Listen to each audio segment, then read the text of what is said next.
பழைய தமிழ் புத்தகம் 7ஆம் வகுப்பு முதல் பருவம். அதில் 2வது பாடம் 2 செய்யுள் கொடுத்துருக்காங்க. ஒன்று புறநானூறு, இன்னொன்று முதுமொழி காஞ்சிலேருந்து ஒன்று. அடுத்து மகாவித்வான் மீனாட்சி சுந்தரனார் உவேசாவுடைய ஆசிரியர், அவரை பற்றி கொடுத்துருக்காங்க. அடுத்து கோவூர் கிழாரை பற்றி கொடுத்துருக்குறாங்க. உயிர்மெய் ஆயுதம் இலக்கணமாக கொடுத்துருக்காங்க. முதல்ல மோசிக்கிறனாருடைய புறநானூற்று பாடல் கொடுத்துருக்காங்க. அந்த பாடல் வழக்கமாக நம்ம என்ன பார்ப்போம், ஃபஸ்ட்டு நூல் குறிப்பை பார்த்துடலாம். புறநானூறு பெரும்பாலும் நம்ம ஏற்கனவே படித்தது தான். 6லேருந்து எல்லா வகுப்புலேயும் புறநானூறு வந்துக்கிட்டே தான் இருக்கும். இருந்தாலும் ஜஸ்ட் அவங்க கொடுத்துருக்கனால வாசிச்சிடலாம். புறநானூறு எப்படி பிரிப்போம்? புறம் கூட்டல் 4 கூட்டல் 100. அதோடைய பொருள் என்ன? புறப்பொருள் தொடர்பான 400னா 400 அப்படிங்கிறது 4 × 100 400. அப்போ 400ங்கிறது 400 பாடல்.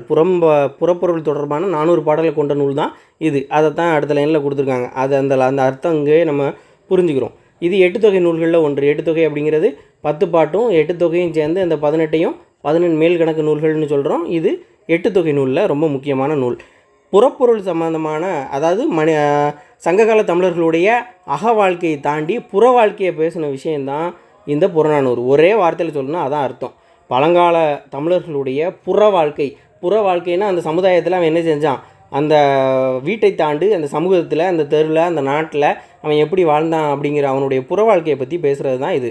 அதில் தான் கொடுத்துருப்பாங்க மன்னர்களுடைய அற உணர்வு, வீரம், கொடை, ஆட்சி சிறப்பு, கல்வி பெருமை, பெருமிதம், நாகரிகம், பண்பாடு, இது எல்லாத்தையும் அறியலாம். ஸோ இது ரொம்ப சிம்பிளான ஒரு விஷயம். இதில் படிக்கிறதுக்கு ஒன்றுமே இல்லை. இங்கே அரசனை குறிக்கக்கூடிய வேறு பெயர்கள். கோங்கிறது ஓரெழுத்து ஒரு மொழி. அந்த ஒரு மொழியோட பொருள் என்னென்னா மன்னன் அல்லது வேந்தன் அல்லது அரசன். இதுவும் நமக்கு தெரிஞ்ச விஷயந்தான். இப்போ அந்த ஆசிரியர் குறிப்பை பற்றி பார்க்க போகிறோம். மோசிக்கிறனார், அவர் பேரை 2ஆக பிரிக்கிறோம். மோசி இது ஊர் பேர். நம்ம திருச்சி சிவாங்கிறோம்ல, அப்படி அடமொழி. இந்த ஊர் பேரை அவர் அடமொழியாக சேர்த்துருக்கோம். அடுத்து கீரனார் அப்படிங்கிறது அவரோட குடிப்பேராக இருக்கலாம். அவருடைய ஒரு குலம் சார்ந்தவராக இருக்கலாம். அந்த குலத்தை சார்ந்தவங்களுக்கு கீரன், நக்கீரன் அப்படின்லாம் விடுறாங்கல்ல. நக்கீரன் அந்த காலத்தில் அப்படி கீரன்கிற வார்த்தை அது ஒரு குலத்தை சார்ந்தவங்களாக இருந்திருக்காங்க. அதே மாதிரி இந்த மோசிங்கிறது எங்கே இருக்குதுன்னு தெரியணும். தென்பாண்டி நாட்டில் உள்ள ஒரு ஊர் தான் இந்த மோசிங்கிறது. ஸோ இவரை பேரை வச்சு நம்ம ஒரு விஷயத்தை படிச்சிருக்கோம். அடுத்து இவரை பற்றி 2வது விஷயம் என்ன அப்படின்னா, இவர் உடல் சோர்வுனால் அரசுக்குரிய முரசுக்கட்டிலில் போய் உறங்கிட்டார். அப்படி பண்ணால் அந்த முரசுக்கட்டில் பண்ணுனா அவங்களுக்கு மரண தண்டனை கூட விதிக்கலாம். ஆனால் அந்த சேர மன்னன் அவன் என்ன செய்கிறான் அப்படின்னா, இரும்புரை சேரமான் பெருஞ்சேரல் இரும்புரை என்ன பண்ணுறாரு அப்படின்னா, இவருக்கு பக்கத்தில் நின்று அந்த அரசனுக்கு வீசக்கூடிய கவரி அப்படிங்கிறத இவருக்கு வீசுகிறாரு. அரசன் பின்னாடி இந்த மயில் தொகை மாதிரி ஒன்று இருக்கும். அதை செஞ்ச அந்த மயில் தொகையால் செய்யப்பட்ட ஒரு விஷயத்தை வச்சு வீசுவாங்க காத்து வரணும்னு. அந்த மாதிரி ஒரு இதை மன்னன் ஒரு சாதாரண புலவருக்கு வீசுகிறார். அப்படி ஒரு பெருமைக்குரியவர். அடுத்து 3வது பாயிண்ட் இவரை பற்றி என்ன அப்படின்னா, இவர் பாடிய பாடல்கள் நற்றிணை குறுந்தொகை. நம்ம 8 தொகை நூல்களை வரிசையாக பாடும்போது என்ன சொல்லுவோம், நச்சினை குறுந்தொகை 500 அப்படின்னு தான் தொடங்குவோம். அப்போது முதல்ல நற்றிணை, அடுத்து குறுந்தொகை. இவர் பாடினது புறநானூறு ஒன்று. புறநானூறு மட்டும் பாடுவாரா? அப்போ இன்னொரு 400 என்ன, அகநானூறையும் பாடியிருக்கிறார். ஸோ இதுதான் இவரை பற்றி தெரியக்கூடிய விஷயம். அடுத்து இந்த பாடல் பார்க்க ஒரு ஷார்ட்கட் என்ன அப்படின்னா, கீரனார், கீரைங்கிறத ஞாபகம் வச்சுக்கணும். கீரை இவரை பற்றி என்ன அப்படின்னா, கீரை. இந்த கீரை அப்படிங்கிறது எங்கள் நாற்று மாதிரி வளரும், அப்படி தானே. நற்றிணை. குறுந்தொகை, இந்த கீரை பெரிய ரேட்லாம் வச்சு வைக்க மாட்டோம். குறுந்தொகை. அடுத்து அகநானூறுங்கிறத அகத்திக்கீரைங்கிறத ஞாபகம் வச்சுக்கலாம். அடுத்து புறநானூறு அப்படின்னா கீரை எங்கே புறாவுக்கும் கொடுக்கலாம் அப்படிங்கிற மாதிரி ஞாபகம் வச்சுக்கலாம். ஸோ இதை வச்சு இவருடைய 4 எந்தெந்த நூலில் பாடியிருக்கிறாரு அப்படிங்கிறத ஞாபகம் வச்சுக்கலாம். அடுத்ததாக புறநானூறு. இதுலேயும் பெரும்பாலும் முதல் வரி கடைசி வரியை வச்சு நம்ம யார் பாடியதுன்னு கேட்பாங்க பெரும்பாலும். அப்படி இல்லைன்னா தமிழை பற்றி, இல்லை யாரையாவது புகழ்ந்து பேசி, இல்லை தமிழ், கல்வி, பெண்கள், இந்த மாதிரி விஷயங்களை பாடல் வரிகள்னால் ரொம்ப முக்கியத்துவம் கொடுத்து படிக்கணும். முதல்ல நெல்லும் உயிரன்றே அப்படின்னு சொல்கிறாரு. அன்று அப்படின்னா இல்லைன்னு அர்த்தம். இல்லை, அன்றே அப்படின்னா இல்லைன்னு அர்த்தம். அப்போது நெல்லும் உயிர் கிடையாதுன்னு சொல்கிறாரு. நெல்லுக்கு உயிர் கிடையாது. 2வது என்ன சொல்கிறாரு, நீருக்கும் உயிர் கிடையாது. நெல்லுக்கும் உயிர் கிடையாது, நீருக்கும் உயிர் கிடையாது. அப்போ எதுக்கு தான் உயிர் இருக்குது அப்படின்னு அவர்கிட்ட கேட்டோம் அப்படின்னா, மன்னனுக்கு தான் உயிர் இருக்குது. மன்னன் தான் உயிர். இந்த உலகத்துக்கே உயிர் மன்னன் தான். நெல்லும் கிடையாது, ஒரு நீரும் கிடையாது, மன்னன் தான் உயிர் அப்படின்னு சொல்கிறாரு. ஏன் உயிர் அப்படின்னா, அவன் தான் இந்த உலகத்தை என்ன செய்கிறான், மன்னன் உயிர்த்தே மலர்தலை உலகம். அவன் உயிர் பெற்றதுனால தான் இந்த உலகமே உயிர் பெற்று விளங்குகிறது. உலகத்தை அவன் தான் காப்பாற்றுறான். அதனால் அப்புறம் என்ன சொல்கிறார் அப்படின்னா, சொல்லிவிட்டு மன்னனுக்கு ஒரு விஷயத்தை சொல்கிறார். என்னென்னா, மன்னன் வந்து தான் தான் உயிர், யான் உயிர் என்பது அறிகைனா அறிந்து கொள்ள வேண்டும். மன்னன் வந்து தான் தான் இந்த உலகத்துக்கே உயிர்னு அறிஞ்சிக்கிட்டு இந்த மக்களை வந்து காக்க வேண்டும் அப்படின்னு சொல்கிறாரு. வேண்மிகு தானை தலைவன் அப்போ சொல்லுவாங்க. தானை தலைவன் எஸ்டிஆர் அப்படிம்பாங்கல்ல. தானை அப்படிங்கிறது என்னது? படைத்தலைவன். அந்த காலத்தில் படைத்தலைவனை தானை தலைவன் அப்படின்னு சொல்லியிருக்காங்க.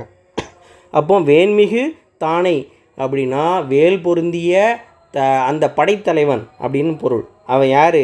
மன்னன். வேந்தனுக்கு கடனே அப்படின்னா கடமை அப்படிங்கிற பொருளில் வரும். ரொம்ப சிம்பிளாக ஒரு கீரை விற்கிறவர் தான் என்ன சொல்கிறாரு? நெல்லுக்கும் உயிர் கிடையாது, நீருக்கும் உயிர் கிடையாது, கீரைக்கு தான் உயிர் அப்படின்னு சொல்லியிருக்கிறாருங்கிறத ஞாபகம் வச்சுக்கலாம். அப்போது மோசிகீரனார்.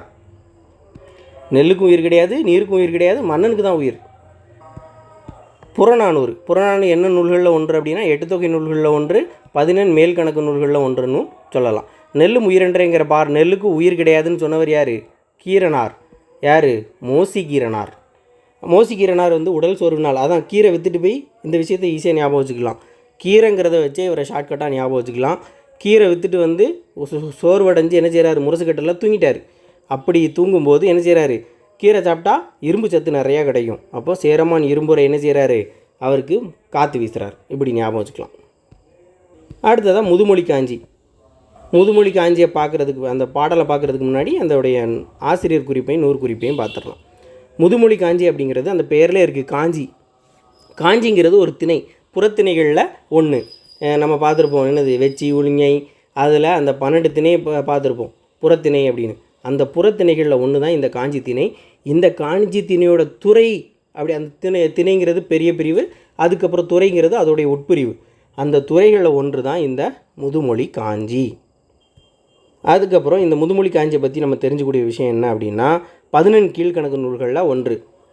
இப்போ திருக்குறள் மாதிரியான மிக முக்கியமான நூல்கள் தான் 14 கீழ்கணக்கு நூல்களில் இருக்குது. அதில் ஒன்று தான் இதுன்னா ரொம்ப முக்கியமானதுன்னு தெரிஞ்சுக்கணும். உலகியல் உண்மைகளை தெளிவாக எடுத்து இயம்புகிறது அப்படின்னு சொல்கிறாங்க. அறவுரைக்கோவை, இந்த நூலுக்கு இன்னொரு சிறப்பு பெயர் என்ன அப்படின்னா அறவுரைக்கோவை. இந்த நூல் வந்து முதல்ல 10 அதிகாரம் இருக்குது. ஒவ்வொரு அதிகாரத்துலேயும் 10 பாட்டு இருக்குது. மொத்தம் 100 பாட்டு இருக்குது.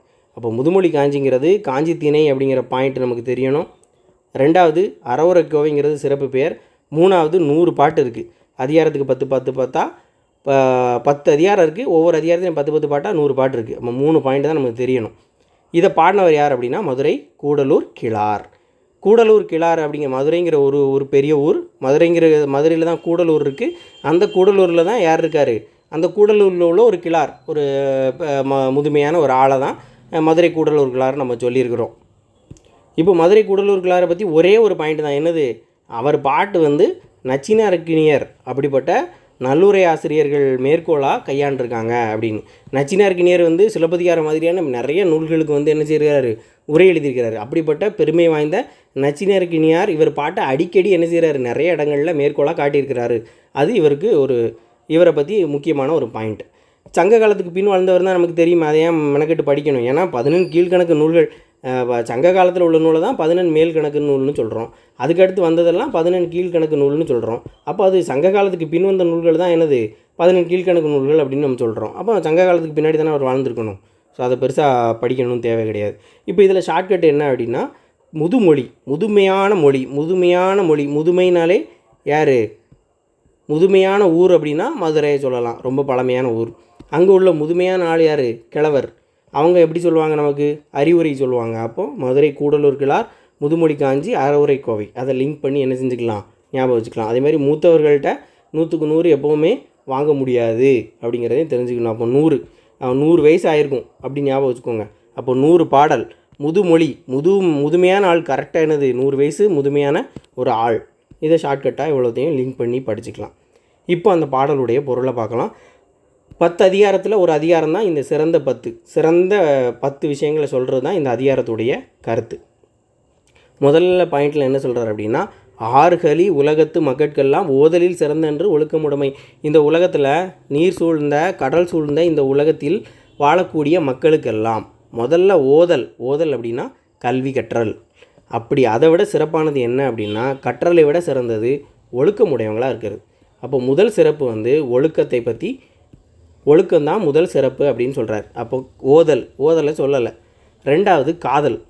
காதலில் சிறந்தன்று கண்ணஞ்சம். சிறந்தன்று அப்படின்னா சிறந்தது அப்படிங்கிற பொருள். சிறந்தன்று அப்படின்னா சிறப்பானது அப்படிங்கிற பொருளில் வரும். ஸோ அப்போ இது சிறந்தன்றுங்கிற வார்த்தை எங்கே வந்தாலும் நம்ம என்ன செஞ்சிடலாம், அந்த பாடல் வரி முதுமொழி காஞ்சி அப்படின்னு ஞாபகம் வச்சுக்கலாம். ஏன்னா அறவுரை கோவை, அறவுரை அப்படிங்கிறது எப்போவுமே அறிவுரைங்கிறது சிறந்தது அப்படின்னு ஞாபகம் வச்சுக்கலாம். இப்போ முதல்ல ஒழுக்கமுடைமையை சொல்லிட்டாரு. ரெண்டாவது, காதல் அன்பாக இருக்கிறத விட சிறப்பானது என்னது, கண்ணஞ்சப்படுதல். அவங்க முன்னாடி நம்முடைய செயல்களால் வாழ்ந்து காட்டுறது தான் ரொம்ப சிறப்பானது.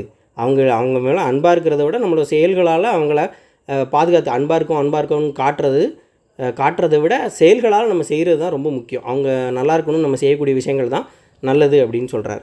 அடுத்து, மேதையாக இருக்கணும். மேதைனா ரொம்ப புத்திசாலியாக இருக்கிறத காட்டிலும் சிறந்தது என்னது, கற்றது மறக்காமல் இருக்கணும். நம்ம வாழ்க்கையில் கற்றுக்கொள்ளக்கூடிய விஷயங்களை மறக்காமல் இருந்தாலே அது என்னது, அது ஒருத்தர் மேதையாக இருக்கிறத விட சிறப்பான ஒரு விஷயம் அப்படின்னு சொல்கிறார். அடுத்து 4வது, வாய்மைங்கிறது பொய் பேசாமல் இருக்கிற. வாய்மைங்கிறதுக்கு நம்ம வள்ளுவர் இலக்கணம் என்ன சொல்லியிருக்காரு, வாய்மைங்கிறது எனப்படும் யாதெனின் யாதொன்றும் தீமை இல்லாத சொல்லல். மற்றவங்களுக்கு தீமை தராத சொற்களை செயல்களை செய்கிறது தான் வாய்மை அப்படின்னு சொல்லியிருக்காரு. அது எதை விட சிறந்தது, வன்மையை விட சிறந்தது. வன்மைனா கொடை கொடுக்கறது, அடுத்தவங்களுக்கு கொடை கொடுக்குற வள்ளலாக இருக்கிறத விட உண்மை பேசுகிறதா இருக்கிறது தான் சிறப்பானது அப்படிங்கிறார்.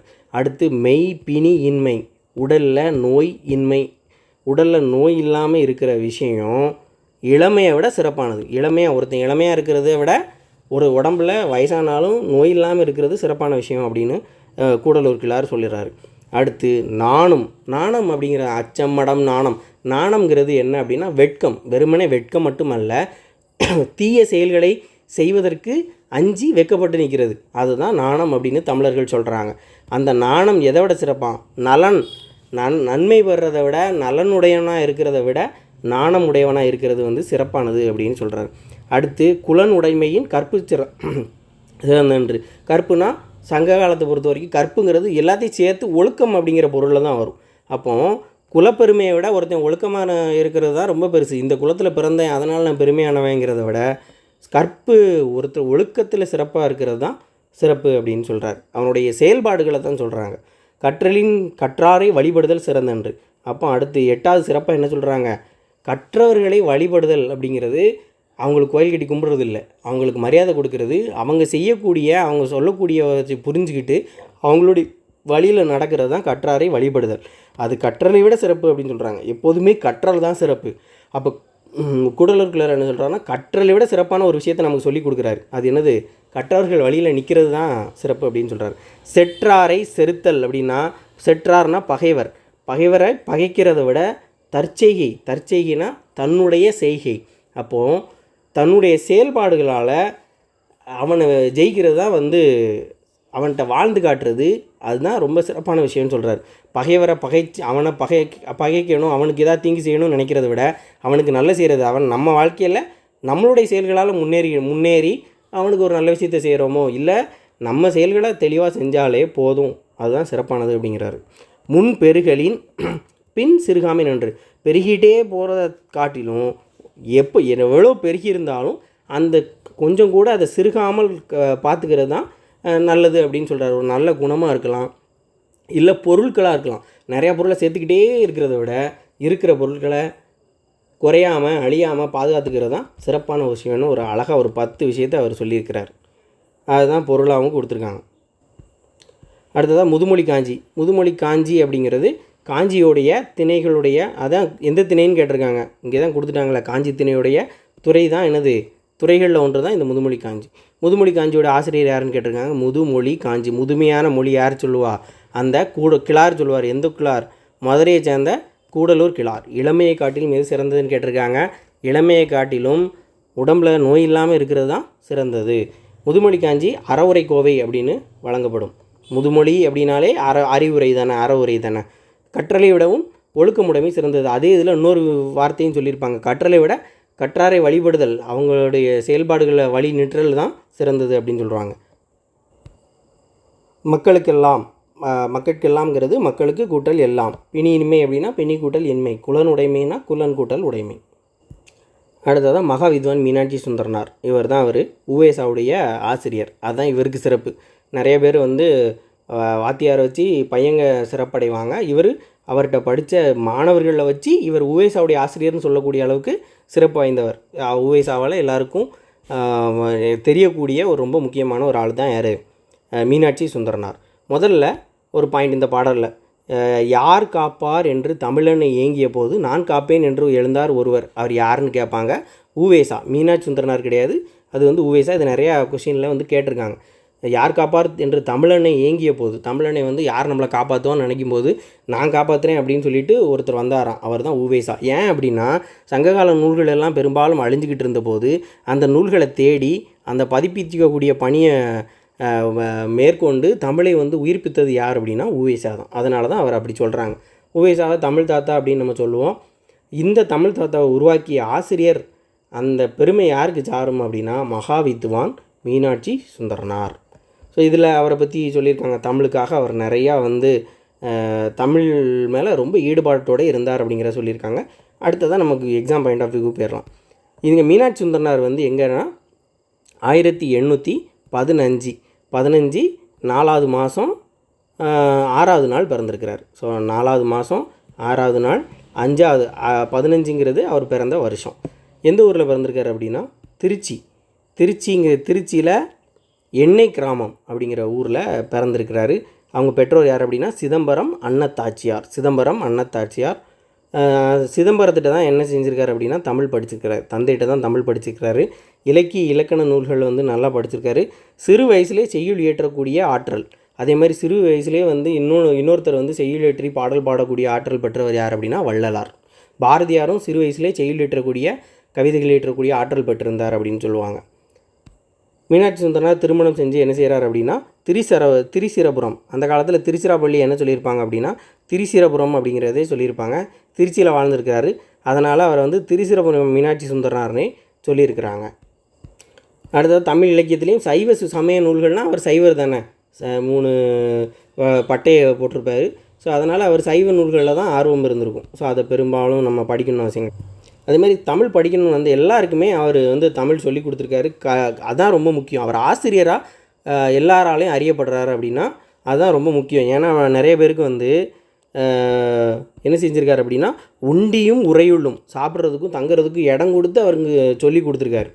அடுத்ததாக சாப்பாடு போட்டு தங்க இடம் கொடுத்து சொல்லி கொடுத்துருக்காருன்னா எவ்வளோ பெரிய விஷயம். அவருடைய மாணவர்களில் மிக முக்கியமானவர் நமக்கு தெரியும் உவே சாமிநாதர். அதே மாதிரி இன்னும் 3 பேர் சொல்கிறாங்க, குலாம் காதர் நாவலர், சவரி ராயலு, தியாகராஜர் அப்படின்னு சொல்கிறாங்க. ஸோ அடுத்து அவருடைய ஆசிரியராக இருந்திருக்காரு. அடுத்து அவரை பற்றி ரொம்ப முக்கியமான ஒரு விஷயம் என்ன அப்படின்னா அவர் ஆசிரியராக இருந்திருக்காரு. இன்னொரு வேலை பார்த்துருக்காரு. என்ன அப்படின்னா திருவாவடுதுறை ஆதீன வித்வானா இருக்கணும் அப்படின்னு சொல்லிட்டு ஆதீன தலைவர் வந்து இவருக்கு அழைப்புட்டிருக்காரு. அந்த அடிப்படையில் அவர் ஏற்றுக்கொண்டு அந்த ஆதீன வித்வானா இவர் கொஞ்ச நாள் இருந்திருக்கிறார். அப்போ இருக்கும்போது தான் உவேசாவுக்கு ஆசிரியராக பணியாற்றிருக்கார். அப்போ ஆசிரியர் பணி பண்ணதும் இல்லாமல் என்ன செஞ்சுருக்காரு, திருவாவடுதுறையில் ஆதீன வித்வானாகவும் பணியாற்றியிருக்காரு. வித்வான்னா அங்கேயும் சொல்லி கொடுக்குறது தான், திருவாவடுதுறை ஆதீனத்தில் சொல்லி கொடுத்துருக்காரு. ஸோ 2 விஷயம் அவரை பற்றி நம்ம தெரிஞ்சுக்கூடியது. அடுத்து ரொம்ப முக்கியமான ஒரு விஷயம் என்ன அப்படின்னா பெரும்பாலும் மாணவர்களுக்கு கற்பிக்கிறதுல தான் அவர் வாழ்க்கையை செலவிட்டார். பாடத்தை பார்க்காமலே என்ன செஞ்சுருப்பார், ஏடுகளை பார்க்காமலே பாடம் நடத்தக்கூடிய அளவுக்கு எல்லாமே அவருக்கு மனப்பாடமாக தெரிஞ்சிருந்துச்சு. அதனால் அவர்கிட்ட படிக்கிறதுக்கு ரொம்ப விரும்பினாங்க. ஸோ இதில் படிக்கிறதுக்கு பெரும்பாலும் ஒன்றும் இல்லை. அடுத்து ரொம்ப முக்கியமான 2 பாயிண்ட் என்ன அப்படின்னா 80க்கு மேலே நூல் எழுதியிருக்கிறாரு. பெரும்பாலும் தமிழகத்தில் உள்ள கோயில்களுக்கு வந்து நடைப்பயணம் மேற்கொண்டு தலபுராணங்கள், அந்த அந்த அந்த தலபுராணம் அப்படிங்கிறது அந்த கோயில்களை பற்றிய வரலாறு. ஸோ அந்த விஷயத்தை தான் அவர் பாடியிருக்கிறார். 80க்கு மேற்பட்ட நூல்கள் தமிழகத்தில் உள்ள கோயில்களை பற்றி தலபுராணங்கள் பாடியிருக்கிறாரு. அதில் அந்த தலபுராணங்கள் அப்படிங்கிறது எதெல்லாம் பற்றினா அந்த கோயிலோட வரலாறு, அந்த கோயிலோட சிறப்பு, அந்த கோயிலில் உள்ள இறைவனுடைய பெருமைகள், இது எல்லாமே தலபுராணங்களில் சொல்லப்பட்டிருக்கும். அப்போ அடுத்த 2 முக்கியமான பாயிண்ட். அடுத்து அவருடைய வாழ்க்கையில் நடந்த சில முக்கியமான நிகழ்வுகள். முதல்ல ஆறுமுகன் ஒருத்தர் வந்து அவருக்கு தெரிஞ்ச நண்பர் இருக்கார். அந்த நண்பர் என்ன பண்ணுறாரு அப்படின்னா கும்பகோணத்தில் ஒரு பத்திரம் ஒன்று எழுதி கொடுக்குறாரு. அதில் சாட்சி கையொப்பம் போட ஒருத்தர் வந்திருக்காரு. அந்த ஆறுமுகம்ங்கிறவர் ஒரு பத்திரம் எழுதி கொடுக்குறாரு. அதில் சாட்சி கையொப்பம் ஒருத்தர் வந்திருக்காரு. அவர் வந்து என்ன செஞ்சுருக்காரு அப்படின்னா சுண்ணாம்புக்காரன் தெரு அப்படிங்கிற இடத்துல வசிச்சுக்கிருக்காரு. அந்த தெருவுக்கு இன்னொரு பேர் என்ன அப்படின்னா நீற்றுக்கார தெரு, சுண்ணாம்புக்கு பதிலாக நீற்றுக்கார தெரு அப்படின்னு கூப்பிட்றாங்க. இந்த ரெண்டு பேர் சொல்லியும் கூப்பிட்றாங்க. அப்போ அவர் என்ன கேட்டிருக்காரு அப்படின்னா, இப்போ அந்த பேர் போடவா இல்லை ரெண்டாவது, இப்போ முதல் பேர் வந்து சுண்ணாம்புக்கார தெரு, அது ரெண்டாவது வந்து நீற்றுக்கார தெரு, ரெண்டில் எதை போடுறது அப்படின்னு அவர் கேட்கும்போது அந்த இடத்துல மீனாட்சி சுந்தரனாரும் உடன் இருக்கிறாரு. அவர் என்ன சொல்கிறார் அப்படின்னா, இரண்டும் வேண்டாம், மூணாவது தெரு அப்படின்னு போடுன்னு சொல்கிறாரு. முதல் தெரு, ரெண்டாவது தெரு, இதுதான் அதோட அர்த்தம். மூணாவது தெரு அப்படின்னு போடுறாரு அப்படின்னு சொல்கிறாரு. ஆனால் அதோட உள்ள அர்த்தம் என்ன அப்படின்னா, வெற்றிலை, பாக்கு, மூணாவது தான் நம்ம சுண்ணாம்பு சேர்க்குறோம். அந்த மூணாவது பொருளாக தான் நம்ம சுண்ணாம்பு அப்படிங்கிறத சேர்ப்போம். அப்போ மூணாவது பொருள் அப்படிங்கிறது இங்கே வெற்றிலை, பாக்கு, சுண்ணாம்பு அப்படிங்கிறதுல அடிப்படையில் மூணாவது தெரு அப்படின்னு அவர் நகைச்சுவையாக சொன்னதாக சொல்கிறாங்க. அந்த காலத்தில் இது நகைச்சுவையாக இருந்திருக்கலாம். அடுத்து ரொம்ப முக்கியமான ஒரு விஷயம் என்ன அப்படின்னா, காய்ச்சலில் இருக்கும்போது ஓய்வு எடுக்கலாமே அப்படின்னு சொல்லும்போது அப்போ கூட படிச்சுட்டு தான் இருந்திருக்காரு. அப்போ என்ன சொல்லியிருக்காரு அப்படின்னா, நோய்க்கு மருந்து இலக்கியம் அப்படின்னு சொன்னவர் யார் அப்படின்னு அடிக்கடி கேட்பாங்க. உவேசாவோட ஆசிரியர் அவர் தான் சொல்லியிருக்கிறாரு. அடுத்ததாக 1815 4வது மாதம் 6வது நாள், ஸோ இது அவருடைய பிறந்த நாள். அதே மாதிரி 1876 இறந்து போனார். 1ஆம் தேதி 2வது மாதம் 1876. உவேசாவுடைய ஆசிரியர் பேர் மீனாட்சி சுந்தரனார். நோய்க்கு மருந்து இலக்கியம்னு சொல்லுவார். மீனாட்சி சுந்தரனார் வந்து தலா புராணங்கள் பாடுவதில் வல்லவர். அடுத்ததாக, நாளை என் தாய்மொழி சாகுமானால் இன்றே நான் இறந்து விடுவேன் அப்படின்னு சொன்னவர் யார் அப்படின்னா, ரசூல் கம்சதேவ், ரஷ்ய கவிஞர். ருஷ்யான்னு சொல்லுவாங்க, ரஷ்யான்னு சொல்லுவாங்க. அவர் ரஷ்ய கவிஞரான ஒரு கவிஞர். இது என்ன சொல்லியிருக்கார் அப்படின்னா, நாளைக்கு ஒருவேளை என் தாய்மொழி அழிஞ்சிரும்னா நான் இன்றைக்கே அழிஞ்சிருவேன் அப்படின்னு சொல்கிறார். இவரை பற்றி நம்ம கண்டிப்பாக தெரிஞ்சுக்கணும். ஏன் அப்படின்னா, தமிழ்நாட்டுடைய ரசூல் கம்சதேவ் யார் அப்படின்னு கேட்பாங்க, பாரதிதாசன். அப்போ பாரதிதாசனை மாதிரி இவரும், பாரதிதாசன் தமிழ் மீது எப்படி பற்றா இருந்தாரோ அதே மாதிரி ரசூல் கம்சதேவ் அவருடைய தாய்மொழியில் பற்றா இருந்திருக்கார். ஸோ தமிழ்நாட்டுடைய ரசூல் கம்சதேவ் யாருன்னு கேட்பாங்க, பாரதிதாசன். அடுத்து, சொல்ல துடிக்குதடி மனசு, இதோடைய ஆசிரியர் யார் அப்படின்னா, விகேடி பாலன். பாலன் அப்படின்னா குழந்தையாக இருப்பாங்க. குழந்தைங்க வந்து அவன் ஏதாவது சொல்லணும்னு நினச்சிட்டே இருப்பாங்க, சொல்ல துடிக்குதடி மனசு. அடுத்து, இந்த பாடல் வரி ஆசிரியர் யாருன்னு கேட்பாங்க, அறம்பெருகும், தமிழ் படித்தால் அறம்பெருகும், அகத்தில் ஒளிபெருகும், திறம்பெருகும், உரம்பெருகும், தீமைக்கு எதிர் நீக்கும், அறம்பெருகும், ஆண்மை வரும், மருள் விலகி போகும், புறம்பெயரும், பொய்மையெல்லாம் புதுமை பெறும் வாழ்வை அப்படின்னு யார் சொல்லியிருக்காரு, பெருஞ்சித்திரனார். அப்போ பெருஞ்சித்திரம் எப்படி வரும், பெருகும், பெருஞ்சித்திரம் பெருகும், பெருன்னு வருதில்ல, பெருகும் பெருஞ்சித்திரம் அப்படிங்கிறத ஞாபகம் வச்சுக்கலாம். அப்போ பெருகும்னு வந்துச்சுன்னா அந்த பாடலை பாடியவர் பெருஞ்சித்திரனார். அடுத்து, கோவூர் கிழாரை பற்றி நம்ம தெரிஞ்சுக்கிறது நல்லது தான். ஏன்னா யூனிட் 8 சங்க இலக்கியங்களில் அவங்கள பற்றி தெரிஞ்சுக்கிறது நல்லது. கோவூருங்கிறது எங்கே இருக்குது அப்படின்னா, திருச்சியில் இருக்கக்கூடிய ஒரு ஊர் தான் என்னது, கோவூர். உறையூருக்கு பக்கத்தில் என்ன இருக்குது, கோவூருங்கிற ஊர் இருக்குது. அதனால் அவர் கிழார்னா அந்த காலத்தில் ஒரு சான்றோர்களை கிழார்னு சொல்கிற வழக்கம் இருந்திருக்கலாம். ஊர் பேரும் கிழார்னு சொன்னாங்கன்னா அந்த ஊரில் ஒரு பெரிய மனுஷன் அப்படின்னு நினச்சிக்கலாம், ஒரு பெரிய ஆள், வயதான ஒரு ஆள். அப்போ கோவூர் கிழார் வந்து எந்த மரபை சார்ந்தவர் அப்படின்னா, வேளாளர் மரபை சார்ந்தவர். அவர் நிறையா பாடல்கள்லாம் பாடியிருக்கிறாரு. நம்ம மோசிகரனார் பாடின மாதிரியே நற்றினை குறுந்தொகை ஆரம்பத்தில் வரக்கூடிய அந்த 2 பாட்டு, புறநானூறு, அங்கே அகநானூறு அவர் பாடியிருப்பார். அதுக்கு பதிலாக எங்கே திருவள்ளுவ மாலை. இப்போ 4 நூல்களில் எத்தனை பாட்டு பாடியிருக்காருன்னா 18 பாட்டு பாடியிருக்காரு. 18 பாட்டு இந்த கிழார் வந்து என்ன செஞ்சிருக்காரு, பாடியிருக்கிறார். இப்போ கிழாரை பற்றி தெரிஞ்சுக்கலாம். அவர் யார்கிட்ட, உறையூரில் தான், அவருக்கு பக்கத்தில் தான் கோவூருங்கிற ஊரில் இருக்குது. அங்கே தான் பிறந்து வாழ்கிறாரு. இப்போ அப்படின்னா அங்கே பக்கத்தில் இருக்கக்கூடிய மன்னன்கிட்ட தானே அவை புலவராக இருந்திருப்பார். அப்போ உறையூரை தலைநகராக கொண்டு ஆட்சி பண்ணவர் யார் அப்படின்னா, நலங்கிள்ளி. இந்த நலங்கிள்ளியோட அவையில் தான் அவர் அவை புலவராக இருக்கார். அப்போ ரொம்ப சிம்பிள். நலங்கிள்ளிங்கிறவர் வந்து உறையூரை தலைநகராக கொண்டு ஆட்சி பண்ணுறாரு. அங்கே தான் கோவூர் கிழார் அவர்கிட்ட அரசவை புலவராக இருக்கிறார். இப்போது இதை வச்சு நம்ம தெரிஞ்சுக்கக்கூடிய விஷயம் என்ன அப்படின்னா, ஒரு 3 கதை. முதல்ல என்ன அப்படின்னா, ஒரு போரை தவிர்க்கிறார். முதல் சம்பவம் என்ன அப்படின்னா, நெடுங்கிள்ளி. நலங்கிள்ளிங்கிறது இவருடைய அரசன், நெடுங்கிள்ளிங்கிறவன் இன்னொரு சோழ மன்னன். இந்த 2 பேருக்கும் சண்டை வருது. சண்டை வரும்போது என்ன அப்படின்னா, உறையூருங்கிறது நலங்கிள்ளியோட தலைநகரம். அதுக்கு பக்கத்தில் ஆவூர் கோட்டைங்கிற ஒரு இடம் இருக்குது, அதுவும் நலங்கிள்ளியோடது தான். அப்போ அந்த இடத்துல என்ன செஞ்சிடான் அப்படின்னா, நெடுங்கிள்ளி உள்ளே போய் புகுந்துக்குவான். அப்போது நலங்கிள்ளியோட படையினர் என்ன செய்கிறாங்க, அந்த கோட்டையை முற்றுகையிடுவாங்க. அந்த கோட்டையை முற்றுகையிட்டதுனால அங்கே உள்ளே இருக்கக்கூடிய மக்கள் எல்லாம் ரொம்ப கஷ்டப்படுறாங்க. அங்கே வாழக்கூடிய உயிரினங்கள் எல்லாமே கஷ்டப்படுது. அப்போ கோவூர் கிழார் என்ன செய்கிறாருன்னா, ஸ்ட்ரெயிட்டாக கோட்டைக்குள்ளே போகிறார். கோட்டைக்குள்ளே போய் நெடுங்கிள்ளிட்ட என்ன சொல்கிறார் அப்படின்னா, வெளியில் வந்து நலங்கிள்ளி வந்து உன்னை ஃபுல்லாக முற்றுகையிட்டுட்டான், அவங்க எப்படின்னா ஜெயிச்சிருவான், நீ உன்னோட வீண் பிடிவாதத்தினால இங்கே உள்ளே இருக்கக்கூடிய யானை குழந்தைகள் எல்லாமே வந்து ரொம்ப சிரமப்படுது. அதனால் நீ என்ன செய்ய, ஒன்று வெளியே போய் வந்துட்டு சண்டை போடு, இல்லை அந்த கோட்டையை விட்டுட்டு இடத்த காலி பண்ணு. ரெண்டுமே இல்லாமல் இப்படி ஒளிஞ்சிக்கிட்டு இருந்தானா இது எல்லாருக்கும் கஷ்டம் அப்படின்னு சொன்னோடனே அவன் என்ன செய்வான் அப்படின்னா, அந்த கோட்டையை விட்டுட்டு ஆவூர் கோட்டையை விட்டுட்டு போய் உறையூர் கோட்டையில் போய் அடைஞ்சிக்குவான். இப்போ மறுபடியும் அவனுக்கும் வருது, உறையூர் கோட்டையுமே அவனுடைய தலைநகரம் தானே. அப்போ திரும்ப கோவப்படும்போது என்ன செய்கிறாரு அப்படின்னா, மறுபடியும் என்ன சொல்கிறாரு அப்படின்னா, நீங்கள் உண்ட வெளில சண்டை போட வந்திருக்கிறது வந்து சேர மன்னனும் கிடையாது, சோழ மன்னனு பாண்டிய மன்னனும் கிடையாது, அவன் ஒன்றை மாதிரியே ஒரு சோழன் தான், 2 பேர் யார் தோத்தாலும் அது சோழர்களுடைய தோல்வி தான் அப்படின்னு சொல்லும்போது, 2 பேர் சண்டை போடுறத விட்டு போரை விட்டுட்டு போர் 2 பேரும் ஒரே இனத்தை சார்ந்தவங்க, ஏன் போர் போடுறீங்க அப்படின்னு போரை ஒளிமீன் அப்படின்னு சொன்னவர் யார் அப்படின்னா கோவூர் கிழார். இதில் சேரருடைய மாலை என்ன, பணம்பு மாலை அப்படிங்கிறது சேரர்களுடைய மாலை, வேப்பம்பு மாலை அப்படிங்கிறது பாண்டியர்களுடைய மாலை, ஆத்தி மாலை அப்படிங்கிறது தான் சோழர்களுடைய மாலை. ஸோ அவன் இந்த விஷயத்தை அவர் சொன்னோடனே அவன் புரிஞ்சுக்கிட்டு அந்த இடத்த விட்டு அந்த போர் புரியக்கூடிய எண்ணத்தை விட்டு வெளியில் போயிட்டான், கோட்டையை ஒப்படைச்சிட்டு வெளியில் போயிட்டான். ஸோ இதுதான் அவருடைய முதல் சம்பவம். அடுத்து அவர் பண்ண 2வது சம்பவம் என்ன அப்படின்னா, கடையெழு வள்ளல்களில் ஒருத்தர் தான் என்னது மலையமான் திருமுடி காரி. இந்த காரிக்கும் புகார் நகரத்தில் தலைநகராக ஆட்சி பண்ணக்கூடிய ஒரு சோழ மன்னனான குளமுச்சத்துஞ்சிய கிள்ளிவளவன், இவங்க 2 பேருக்கும் பெரிய பகை இருக்குது. இப்போ கோவூர் கிழார் வந்து இந்த கிள்ளிவளவனை பற்றி பாடியிருக்காரு, அவனுக்கு பழக்கம், மலையமானை பற்றியும் அவருக்கு தெரியும். இப்போ இவங்க 2 பேருக்கும் பிரச்சனை இருக்கிறதுனால கிள்ளிவளவன் வந்து மலையமான்கிட்ட எந்த முறையிலையும் அவனால் ஜெயிக்க முடியலை. அப்போ என்ன பண்ணுறான் அப்படின்னா, கிள்ளிவளவன் மலையமானுடைய 2 பிள்ளைகளையும் வந்து என்ன செஞ்சிடான் அப்படின்னா, யாரையோ வச்சு கவர்ந்து சிறை வைக்கிறான். அந்த 2 சின்ன பையங்களையும் யானையோட காலால் அவங்கள நிற்க வச்சு, அந்த யானையோட காலால் அவங்க தலையில் மிதிக்க வச்சு சாவடிக்கணும் அப்படின்னு முடிவு பண்ணிட்டான்.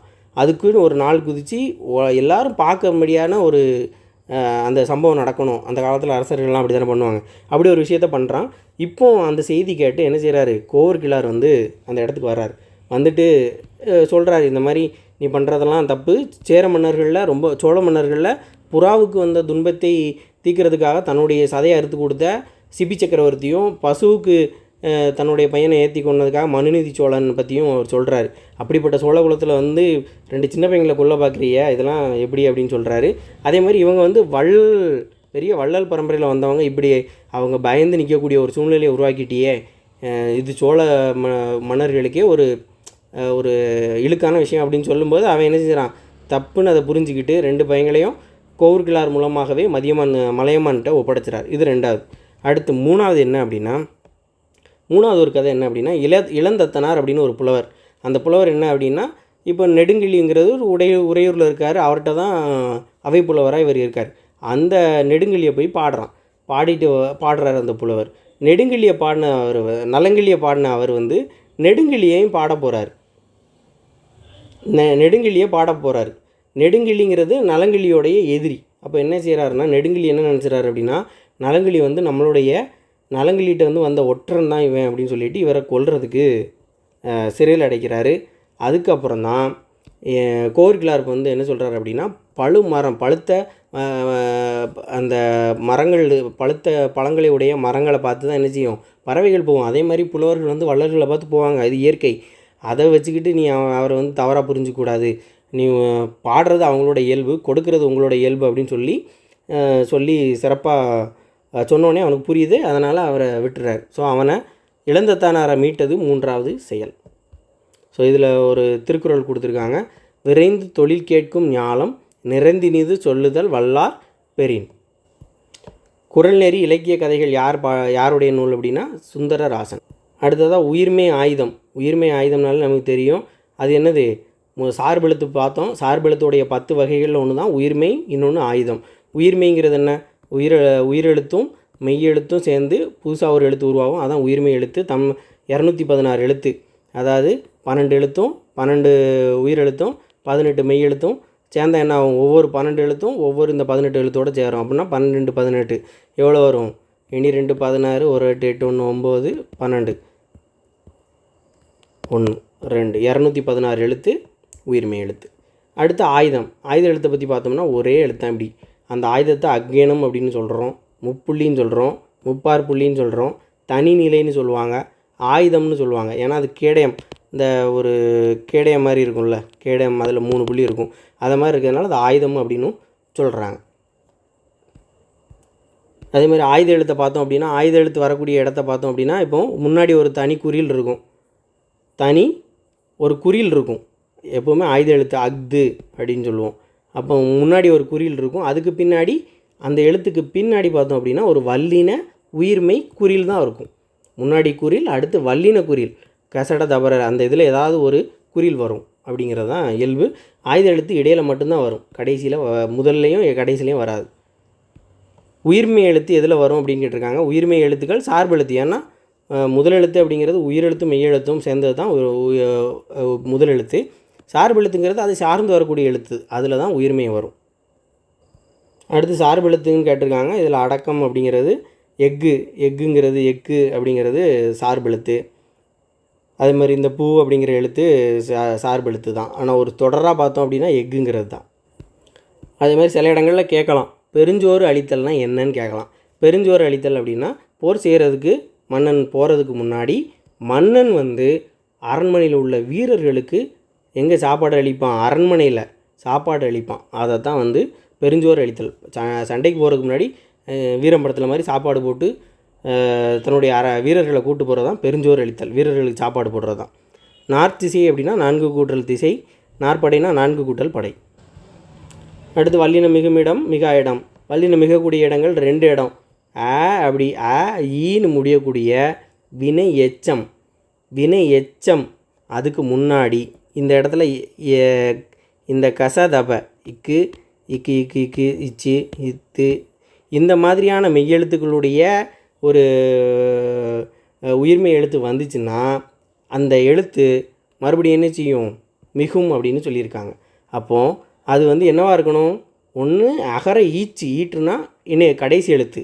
அப்போது ஓட ஈட்டு கூட்டல் பாட ஈட்டு கூட்டல் காண இன்னு கூட்டல் செய்ய ஈ கூட்டல் அப்போ ஆன்னு முடிஞ்சுக்கக்கூடிய வினையெச்சம் நிலைமொழியில் இந்த கசதபங்கிற மாதிரி ஏதாவது வந்துச்சுன்னா இப்படி மிகும் அப்படின்னு சொல்லியிருக்காங்க.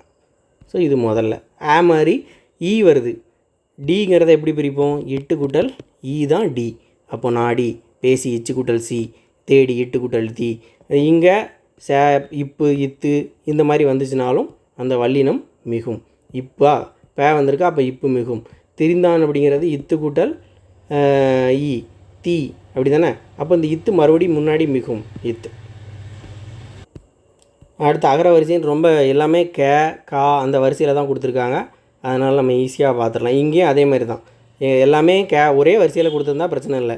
கடமை, அடுத்து அடுத்து என்ன வரும், காட்சி, அடுத்து கீ என்னது, கிண்ணம், கீற்று, இப்படி இந்த மாதிரி வரும். எளிமையாக தான் கொடுத்துருக்காங்க. அடுத்தது திருச்சியை பற்றி ஒரு சில விஷயங்கள் கொடுத்துருக்காங்க. காவிரி ஆறு சோழர்களுடையது. அந்த சோழர்களுடைய தென்கரையில் அமைந்த நகரம் தான் திருச்சிராப்பள்ளி. நிறைய நினைவு சின்னங்கள் இருக்குது அப்படின்னு சொல்கிறாங்க. அதில் ரொம்ப முக்கியமானது மலைக்கோட்டை. மலைக்கோட்டையில் பல்லவர் கால சிற்பங்கள் நிறையா இருக்குது அப்படின்னு சொல்கிறாங்க. திருச்சிராப்பள்ளியை தமிழ் மன்னர்கள் மட்டும் இல்லாமல் வேறு யாரெல்லாம் ஆட்சி பண்ணியிருக்காங்க அப்படின்னா முகலாயர்கள், விஜயநகர மன்னர்கள், மராட்டியர்கள், ஆங்கிலேயர்கள்லாம் ஆட்சி பண்ணியிருக்காங்க. ஆங்கிலேயர்கள் நமக்கு தெரியும். அதை தாண்டி முகலாயர்கள், விஜயநகர மன்னர்கள், மராட்டியர்கள் ஆட்சி பண்ணியிருக்காங்க. சோழர்களின் தலைநகராக அந்த உறையூர் இருந்திருக்கு. திருச்சி பக்கத்தில் இருந்த ரொம்ப பழமையான நகரம். இந்த உறையூருக்கு இன்னொரு பேர் என்ன அப்படின்னா கோழி மாநகரம் அப்படின்னு சொல்கிறாங்க. திருச்சியை திரிசிரபுரம் நம்ம ஏற்கனவே பார்த்தோம், திரிசிரபுரம் அப்படின்னும் சொல்லியிருக்காங்க. ரொம்ப முக்கியமான லேண்ட்மார்க் அப்படின்னு சொன்னால் கரிகாலனுடைய கல்லணை, அது ரொம்ப முக்கியமானதாக இருக்குது. திருச்சியில் முக்கியமான இடம் அப்படின்னா முக்கொம்பு, ஊமையன் கோட்டை, புளியஞ்சோலை, பச்சைமலையெல்லாம் திருச்சியில் இருக்குது அப்படின்னு சொல்கிறாங்க. சுற்றுலா இடங்கள் 2 முக்கியமான ஆளை பற்றி சொல்லியிருக்காங்க இதில். ஒன்று மௌனகுரு, திருச்சிக்காரர் தான். இன்னொன்று வேவை சுப்பிரமணியமும் திருச்சிக்காரர் தான். வேவை சுப்பிரமணியம் யார் அப்படின்னா தமிழுடைய முதல் சிறுகதை எழுத்தாளர். ரொம்ப முக்கியமான ஆள் இவர், தமிழுடைய முதல் சிறுகதை எழுத்தாளர். மௌனகுரு யார்னா தாய்மானவருடைய ஞானகுரு தான் யார், மௌனகுரு. அடுத்ததாக மொழித்திறனில் 5 கடமைன்னு கொடுத்துருக்காங்க. 5 பேரோட கடமையை பற்றி ஒரு புறநானூற்று பாடல். இதை பாடினவர் யார் அப்படின்னா பொன்முடியார் தான் பாடியிருப்பார்.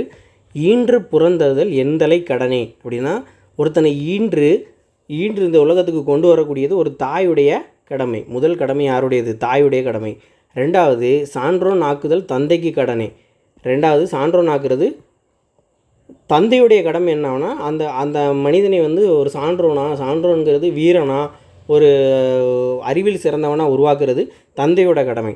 நல்ல வேல் வெடித்து போருக்கு போகும்போது வேல்களை உருவாக்கி கொடுக்கிறது வந்து கொல்லனுக்கு கடமை. 3வது கடமை யாருடைய கடமை? கொல்லனுடைய கடமை.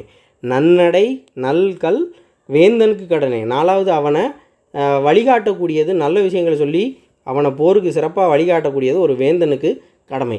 ஒளிருவாள் அருஞ்சமம், சமம்ங்கிறது போர், சமர் அப்படின்னு சொல்லுவோம்ல.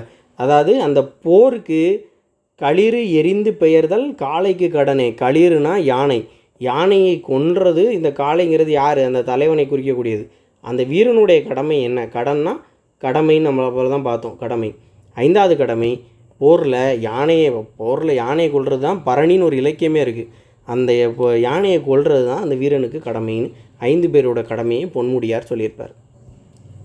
மோசிகிரனார் பாடிய பாடல்கள் இடம்பெற்றுள்ள நூல் அப்படிங்கிறது புறநானூறு, அகநானூறு கொடுத்துருக்கலாம். அகநானூறு கொடுத்துருந்தா அதையும் எழுதலாம். வேறு இதிலலாம் பாடியிருக்காரு நற்றிணை, குறுந்தொகை. அதே மாதிரி கோவூர்கிழார் வந்து புறநானூறு, நற்றிணை, குறுந்தொகை, திருவள்ளுவ மாலை இதெல்லாம் பாடியிருக்கிறார். சோழர்குடிய மாலை என்ன? ஆத்தி மாலை. இது வந்து வேப்பம்பு மாலை வந்து என்னது? பாண்டியர்கள் கூடியது. பனம்பு மாலை வந்து சேரர்கள் கூடியது. உயிர்மை எழுத்து 216, முதல் எழுத்து 30, தமிழில் உள்ள எழுத்து 247. அப்போ இதுதான் சரியானது. நலனுடைமை, நலனுடையதாக இருக்கிறத விட நானும் உடையவனாக இருக்கிறது தான் சிறந்தது அப்படின்ச்சு. கற்றலின் கற்றாரை வழிபடுதல் சிறந்தது அப்படின்னு சொல்லுவார். முன்பெருகளின் பின் சிறுகாமை சிறந்தன்று அப்படின்னு சொல்கிறார். அடுத்து பகைவரை தண்டிக்கிறதை விட அவருக்கு நன்மை செய்கிறது தான் சிறந்தது அப்படின்னு சொல்கிறது சரிதான். மீனாட்சி சுந்தரனாருடைய மாணவர் வ.உ.சின்னு கொடுத்துருக்காங்க, உவேசா. அப்போ இது தவறு. நலங்கிளியோட தலைநகரம் உறையூர் அப்படின்னு கொடுத்துருக்காங்க, அது சரிதான். அடுத்ததாக ஆயுதம் சொல்லுடைய இடையிலும் இறுதியில் வரும்னு கொடுத்துருக்காங்க, இடையில் மட்டும்தான் வரும், தவறு. நலங்கிளிக்கு வந்து உறையூர் தான், நெடுங்கிளிக்கு தானே புகார் நகரம். ஸோ இதோட இந்த பாடம் முடிந்தது. நன்றி.